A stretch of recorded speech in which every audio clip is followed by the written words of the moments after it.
সমালোচনা তোমার লাইফে থাকবে।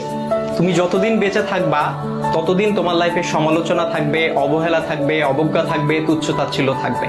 এটাই স্বাভাবিক, এটাই জীবন। তবে এই যে সমালোচনার, এই যে তুচ্ছ-তাচ্ছিল্যতা, এই যে অবজ্ঞা, এই যে অবহেলা, এই বিষয়গুলোকে খারাপ লাগার দিক হিসেবে নিলে হবে না। এগুলোকে তোমার অনুপ্রেরণা হিসেবে নিতে হবে। কারণ তুমি যখন এগুলোকে অনুপ্রেরণা হিসেবে নিবা তখন এটা তোমার মধ্যে একটা জেদ তৈরি করবে। আর যেই জেদটা তোমাকে কঠোর পরিশ্রম করতে কি করবে ভাইয়া? অনুপ্রাণিত করবে।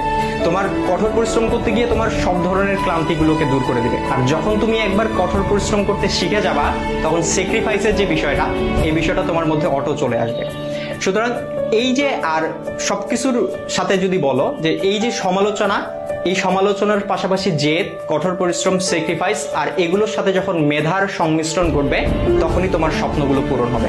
সুতরাং সমালোচনাকারীর এই যে সমালোচনা, এই যে অবজ্ঞা, এই যে অবহেলা, এই যে তুচ্ছ-তাচ্ছিল্যতা, এই বিষয়গুলোকে তোমরা